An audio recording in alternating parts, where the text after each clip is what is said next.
Hello and welcome to Study IQ. मैं दिव्यांशी और आज मेरे साथ इस इंटरव्यू सेशन में जुड़ी हैं रश्मि रानी जी, जिन्होंने यूपीएससी सीएससी 2020 एग्जामिनेशन में ऑल इंडिया रैंक 457 हासिल की है अपने चौथे अटेम्प्ट में। स्वागत है रश्मि जी आपका स्टडी आईक्यू पर। Thank you so much Divyanshi. Rashmi ji, शुरुआत में इसी से करना चाहूंगी कि चौथा प्रयास था आपका, फाइनली जो सपना आपने देखा था जो पूरा हो चुका है, कैसी फीलिंग है? जी डेफिनेटली बहुत खुशी हो रही है। काफी ओवरवेलमिंग फीलिंग है। जब आप इतने लंबे प्रोसेस में रहते हैं तो इनिशियली काफी डिफिकल्ट होता है रियलिटी को सोक इन करना कि यू आर फाइनली थ्रू। तो बिल्कुल सपने जैसा है, बट डेफिनेटली बहुत खुशी हो रही है। बिल्कुल, सपना ऐसा जब वो पूरा हुआ तो भी सपने जैसा। और हम हमें बिल्कुल। हमारी पूरी शुभकामनाएं हैं कि जो आगे नई जिंदगी, नई जर्नी एक एज एन ऑफिसर के तौर पे शुरू होने वाली है वो बेहद ही सुखद हो।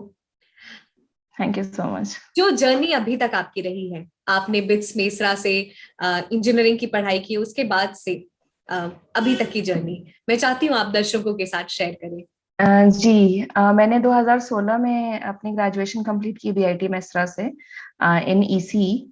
And after that I got campus placement in Idea cellular as telecom engineer. So I worked there for 2 years and I left my job in 2018 for full time preparation. और मैंने 2017 से ही अटेम्प्ट, मेरा पहला अटेम्प्ट 2017 में था and 2020 was my fourth attempt. Rashmi ji, जब आपने इस जर्नी की शुरुआत की तो आप ऑलरेडी जॉब कर रही थी, उसके बाद फिर आपने जॉब छोड़ी और फुल टाइम इस प्रिपरेशन में लग गई। बहुत सारी चीजें मन में आती हैं कि इतना बड़ा एग्जामिनेशन है, लेकिन जो सबसे इम्पोर्टेंट है कि अप्रोच कैसे होना चाहिए इस एग्जामिनेशन का। अगर वो चारों अटेम्प्ट को आप कंबाइनली मिला के देखें तो क्या होगा? जो मेरी जर्नी थी इस एग्जामिनेशन में, तो इन चारों अटेम्प्ट में मैंने ये सीखा कि आप पहले आप एग्जामिनेशन को जानें. आप हर एक एग्जामिनेशन का अप्रोच अलग होता है. क्योंकि मेरा बैकग्राउंड इंजीनियरिंग था और 11th से ही मेरी साइंस बैकग्राउंड रही थी. तो आप सबसे पहले आप एग्जामिनेशन को जानें एंड सेकेंड आप खुद को जानें, क्योंकि सेम एग्जामिनेशन बिल्कुल अलग अलग बैकग्राउंड के स्टूडेंट्स दे रहे होते हैं. एंड स्टिल सभी बिल्कुल अलग अलग बैकग्राउंड से आने के बावजूद भी क्रैक करते हैं. तो बहुत इम्पोर्टेंट है कि आपको अपने अंदर, हो सकता है कि कुछ जो स्ट्रेंथ्स होंगी आपकी वो किसी और की वीकनेसेस होंगी. सो इट्स इम्पोर्टेंट कि आप अपने स्ट्रेंथ को और वीकनेसेस को जानें, एग्जाम को जानें. ये दो टेक अवेज थी मेरे एग्जामिनेशन से. अपने स्ट्रेंथ को समझें और जो आपकी स्ट्रेंथ है उस पर और काम करें, क्योंकि अगर आपकी बिल्कुल. स्ट्रेंथ बहुत अच्छी है तो आप जो लोगों दूसरों की वीकनेस है आप उसको भी हरा के एग्जामिनेशन में आप और बेटर कर सकते हैं। बिल्कुल. बिल्कुल. रश्मि, ये बहुत बड़ा एग्जामिनेशन है, बहुत बड़ा कमिटमेंट होता है जब आप यूपीएससी सीएससी जितना बड़ा एग्जामिनेशन की आप तैयारी करते हैं। चार अटेम्प्ट था, कभी डिलेमा आया कि इस प्रिपरेशन को छोड़ देते, नहीं हो रहा है, आप ऑलरेडी जॉब में थी और आप वापस कॉर्पोरेट में जा सकती थी? डिलेमा एक्चुअली मेरे को जॉब में रहते ही आया कि जैसे 2018 का जो मेरा अटेम्प्ट था, उससे पहले एक डिलेमा ये था कि मतलब मुझे फुल टाइम प्रिपेयर करना चाहिए और मुझे, या फिर मुझे जॉब में ही रहना चाहिए. तो ऐसा जब डिलेमा हो तो आपको सोचना चाहिए आप अपने आप को फॉर एग्जांपल लॉन्ग टर्म में कहाँ देखना चाहते हैं. मुझे जॉब के दौरान ये रियलाइजेशन हुआ कि जो ऐसे जॉब रोल्स हैं जिसमें रिस्पॉन्सिबिलिटी ज्यादा है, जिसमें कि एक आप पर्पस अक्वायर कर सके उस जॉब रोल से. सो वो वैसे जॉब रोल मुझे एक्साइट करते हैं. तो मैंने ये सोचा कि अगर मैं जॉब में रहती हूँ, कॉर्पोरेट साइड में रहती हूँ, तो एक ऐसे पोजीशन में पहुंचने में जहां मेरे डिसीजंस एक्चुअली मैटर करें, तो इसमें करीबन 10-15 साल लगेंगे. और अगर मैं सिविल सर्विसेज की प्रिपरेशन में अगले मान लीजिए 3-4 साल देती हूँ, जनरली लोग देते हैं 3-4 अटेम्प्ट, अगर उस हिसाब से भी देखा जाए तो अगले 3-4 साल देती हूँ तो मैं काफी जल्दी उस पोजीशन पर पहुंच सकती हूँ. तो एक बार ये आपका फाइनल हो जाए उसके बाद फिर डिलेमा नहीं रहता है. तो 2018 में ये डिलेमा था और मुझे पता था कि मेरी तैयारी बहुत अच्छी नहीं, बट फिर भी मैंने एक प्रीलिम्स के लिए अपना खुद का एक वो टारगेट सेट किया था कि अगर इतने मार्क्स आ जाएंगे इतने कम दिन के पढ़ाई में तो I will leave my job. And that is what happened. तो एक बार आपने सोच लिया और यही आपका बाद का मोटिवेशन बन जाता है। जैसे आपको प्रिपरेशन के टाइम पे ये लगेगा कि जॉब सिक्योरिटी होनी चाहिए थी, आपके दोस्त अर्न कर रहे हैं, आप घर पे रह के पढ़ाई कर रहे हैं, तो एक वो चीज आपको बार बार याद करनी चाहिए कि this was your choice, it was completely your decision and you have to stick to it. बिल्कुल रश्मि, और जो पॉइंट्स आप बोल रही हैं, जो बातें आप बोल रही हैं, वो बहुत जरूरी है, क्योंकि कई बार जी, आप मिडवे में आ जाते हैं, लेकिन देन यू रियलाइज कि what are you doing with your job if you do not get the immediate result. Right. Rashmi, एक और चीज है कि जब आप इस एग्जामिनेशन में इतने लंबे समय से हैं, काफी सारा बैगेज भी हो जाता है कि लोग क्या कह रहे हैं, बिल्कुल आप इस बिल्कुल। प्रिपरेशन में हैं, तो how did you deal with it? Yeah it's a very good question actually. ये फाइनल अटेम्प्ट में यही मेरा जो एक मैंने चेंज लाई थी अपने स्ट्रैटेजी में। देखिए, पढ़ाई जो है वो मैंने 2019 वाले अटेम्प्ट में ज्यादा करी थी, और उतनी ही ज्यादा एक्सपेक्टेशंस थी मेरी खुद से कि मैंने जॉब छोड़ करके प्रिपरेशन स्टार्ट की है, तो मेरा इस बार ही होना चाहिए। पीपल आर एक्सपेक्टिंग कि मेरा इस बार होना चाहिए। और ये सब जब आप सोच करके ऐसे एग्जामिनेशन हॉल में घुसते हैं ना, it reflects on your result. और ये चीज मैंने एग्जामिनेशन हॉल से निकलते ही रियलाइज कर लिया था कि यही एक गलती हुई है, क्योंकि 19 वाला जो पेपर था प्रीलिम्स का, मैं एग्जामिनेशन के बीच में पैनिक कर गई। और उसी पेपर को जब मैंने 10 दिन 15 दिन बाद अटेम्प्ट किया, तो आई गॉट बेटर मार्क्स, मतलब इवन बेटर देन दी कट ऑफ से भी काफी ऊपर आ रहे थे मार्क्स मेरे। तो ये मैंने रियलाइज किया कि आप कितना भी पढ़ लो ना, अगर आप मेंटली नहीं प्रिपेयर्ड हो एग्जामिनेशन के लिए, आप फॉर एग्जांपल आप मॉक में लेकर के आ रहे हो 120 प्रीलिम्स में फॉर एग्जांपल, आपका प्रीलिम्स वाले दिन आपका क्या प्रेशर होगा, क्या उस माहौल में आप कैसे परफॉर्म करेंगे, it will be totally different. और ये आपको हर मॉक में देने समय आपको इस बात को इंटरनलाइज करना है कि यही यही मेन एग्जाम है, यही वाला मेन एग्जाम है। तभी उस दिन जो फाइनल, जिसको डी डे बोल करके लोग बिल्कुल हाइप कर देते हैं, ये हाइप नहीं रहेगा। सो ये काफी इम्पोर्टेंट है। ये चीज मैंने चेंज करी थी अपने लास्ट अटेम्प्ट में। कोई बैगेज नहीं रखना है, और अगर आपका जो भी मॉक टेस्ट है उसको आप ऐसे अटेम्प्ट करें जैसे this is your actual examination, या ताकि जो हम डी डे, जैसे आप ने अभी मेंशन किया, उस दिन आपका जो भी प्रेशर है वो थोड़ा कम रहे। जी। रश्मि, सोशोलॉजी आपका ऑप्शनल था। Sociology is one of the very favourite optional अभी के टाइम में। तो how did you prepare for it, और किन खास बातों का ध्यान रखना है? क्योंकि सोर्सेस सब ऑलमोस्ट सेम रेफर करते हैं, या बट या अपने आंसर्स को कैसे अलग बनाए, कैसे इनोवेटिव बनाए, कैसे क्रिएटिव बनाए? जी, सोशियोलॉजी जैसे आपने बताया काफी फेमस ऑप्शनल है। इसका रीजन है क्योंकि आपको जीएस पेपर वन में काफी हेल्प हो जाती है, एसए में काफी, मुझे भी सोशियोलॉजी से एसए में बहुत ज्यादा हेल्प हुई। तो डेफिनेटली ये दो फैक्टर्स तो होते हैं। दूसरा है कि आपका इंटरेस्ट भी बहुत ज्यादा मैटर करता है, क्योंकि मैंने जब ऑप्शनल चूज किया तो 2-3 ऑप्शनल, जैसे पीएसआईआर भी काफी लोग सिलेक्ट करते हैं, एंथ्रोपोलॉजी भी लोग सिलेक्ट करते हैं, बट फाइनली जो मैटर करेगा वो आपका इंटरेस्ट मैटर करता है। और मुझे सोशियोलॉजी का जो सिलेबस जो है वो काफी इंटरेस्टिंग लगा। और दूसरी चीज है कि उसका जो मैंने प्रीवियस ईयर क्वेश्चन देखा, तो पेपर टू का खास करके क्वेश्चंस कुछ ऐसे थे जिसे अगर मैं मतलब पूरी तरह से भी ना पढूं तो भी मैं उसे आंसर कर सकती हूँ। तो ये दो फैक्टर थे सोशियोलॉजी लेने में।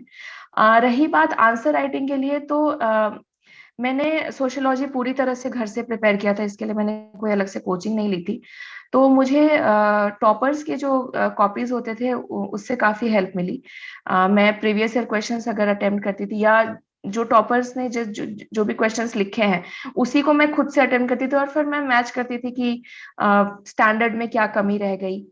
और दूसरी चीज मैंने ये की थी, जैसे आपका अगर ये सोशल साइंस रिलेटेड कोई ऑप्शनल है, सो सारे सोशल साइंस रिलेटेड जो पेपर्स होते हैं उसमें थिंकर्स होते हैं पेपर वन में। तो जैसे आप जीएस पेपर में आप डेटा कोड करते हो to make your answers more effective, social science related paper में you have to code thinkers. तो मैं उसकी एक मैं इंश्योर करती थी कि जो भी टॉपिक हो, फॉर एग्जांपल कि अगर आप जैसे इस बार काफी इंटरेस्टिंग क्वेश्चन था, माल न्यूट्रिशन पर आया था सोशियोलॉजिकल एनालिसिस के लिए पेपर टू में। तो ये जो यूनिक टॉपिक्स हैं, आपको इस पर थिंकर्स आपके प्रिपेयर्ड रहने चाहिए। और अगर थिंकर्स आपको नहीं याद रहे तो आपको पर्सपेक्टिव पता होना चाहिए कि अगर आप फंक्शनलिस्ट पर्सपेक्टिव से सोचेंगे तो क्या होगा। तो जितनी ज्यादा आप डाइवर्सिटी लाएंगे पर्सपेक्टिव में, सोशियोलॉजी हो या PSIR या जो भी अदर ऑप्शन है सोशल साइंस, उतना अच्छा है। तो जब भी आप सोशियोलॉजी पढ़ें और कोई भी टॉपिक सोशियोलॉजिकल एनालिसिस के पॉइंट ऑफ व्यू से देखें, try to bring more and more perspectives into it. Perspective एक बहुत ही इंपॉर्टेंट फैक्टर है जब आप सोशियोलॉजी ऑप्शनल की बात करते हैं। Right. Rashmi, sociology is also very dynamic. बहुत सारी करंट हैपनिंग से आपको रिलेट करके आंसर्स लिखने हैं। किस तरीके से आपने लिखे, कैसे कनेक्ट करना है, जो भी डॉट्स हैं।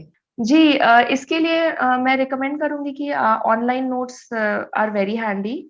इसमें क्या होता है, जैसे मैंने टॉपिक वाइज जितने पेपर 2 में खास करके काफी डायनेमिज्म आ जाती है। तो जैसे विमेन एक टॉपिक हो गया, तो उसके अंदर आपने जैसे कुछ थ्योरीज हैं वो लिख ली है, अब आगे आपको एग्जांपल्स या डेटा चाहिए कोट करने के लिए। सो न्यूज में जो भी आए यू ऐड इनटू इट। और ऑनलाइन में ऐड करना काफी आसान होता है, कुछ भी नया डेटा आया आप उसे ऐड कर सकते हो। ऑफलाइन नोट्स में मुझे ये इनिशियली थोड़ी प्रॉब्लम हुई थी, that is why I switch to online notes. और इसे आप बार बार रिवाइज करते रहें, क्योंकि जैसे आपने बोला कि काफी डायनामिक है। तो इससे मेरे को, जैसे मैंने पहले बताया कि GS पेपर 1 और एसए में भी काफी हेल्प हुई, एक ही जगह अलग अलग टॉपिक रिलेटेड डेटा मेरा कंपाइल था, तो रिवीजन में भी काफी आसानी हुई थी। रश्मि, ये तो हमने बात कर ली जो सोशियोलॉजी ऑप्शनल है, किस तरीके से आंसर लिखना है, आंसर की स्ट्रक्चरिंग। एक जो बहुत इंपॉर्टेंट चंक है इस एग्जामिनेशन का, वो है current affairs. That is relevant and that is most very important सभी जनरल स्टडीज में, एसए में। कैसे आपने कवर किया करंट अफेयर्स को? ये हमेशा एक डाउट रहता है करंट अफेयर्स का। डेफिनेटली जी, करंट अफेयर्स में मैं डेली न्यूज़पेपर पढ़ती थी। और काफी लोग जैसे कंपाइलेशंस पढ़ते हैं मंथ एंड में या फिर ईयर एंड में। सो मुझे थोड़ा ज्यादा बल्कि लगता था एक ही साथ मंथ एंड में वो पूरा लेकर के बैठना। और मुझे ऐसा लगता था कि अगर मैं डेली नहीं पढ़ रही हूँ तो वो मंथ एंड में जो कंपाइलेशन आता है उसे आपको याद करने में काफी डिफिकल्टी होगी। तो I use to read newspaper every day. और करीबन मुझे 2 घंटे लगते थे पेपर पढ़ने में, और उसमें से जो सिलेक्ट करने में टॉपिक्स की आपको क्या अपने नोट्स में डालना है। और जैसा मैंने बताया कि ऑनलाइन नोट्स बनाती थी मैं वन नोट पर, और सिलेबस को बिल्कुल बाइफरकेट करके जितने टॉपिक्स बन सकते हैं। और आपको ऐसे नोटिस करना होगा कि कौन सी टॉपिक है जिसमें जैसे फॉर एग्जाम्पल क्लाइमेट एक टॉपिक है जो आपका पेपर 1 में ज्योग्राफी का भी पार्ट है और पेपर 3 में एनवायरनमेंट का भी पार्ट है। तो आप ऐसे देखें तो आपका एक ही जगह नोट्स हो जाएगा। और जब कुछ क्वेश्चन आएगा तो यू कैन ऐड पॉइंट्स की, आप इधर से भी मतलब GS3 के जो पॉइंट्स, एक वो होता है ना कि सेम टॉपिक दोनों जगह आ रहे हैं तो आप इधर के जो डेटा है आप उधर भी कोड कर सकते हो। So it adds dynamism to your answers as well. तो मैं पेपर पढ़ती थी, और दूसरी चीज की मैं ऑनलाइन नोट्स बनाती थी।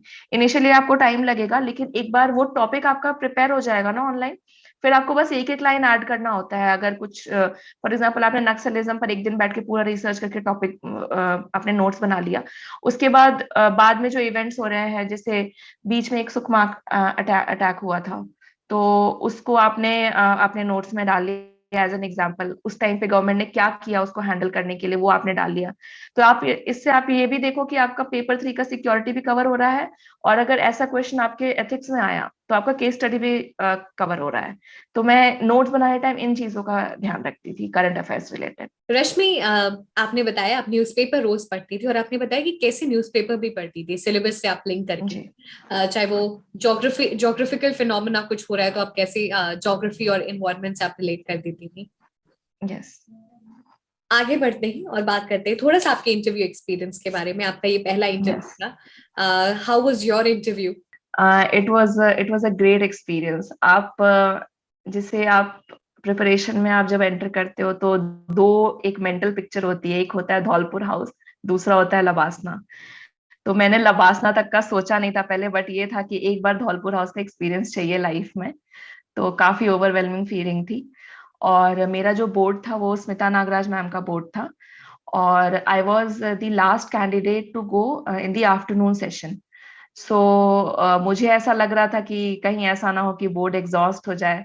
आई was trying to keep myself up and energise afternoon आफ्टरनून। मेरा शाम में 5 बजे स्टार्ट हुआ था interview, and it went for 30 minutes.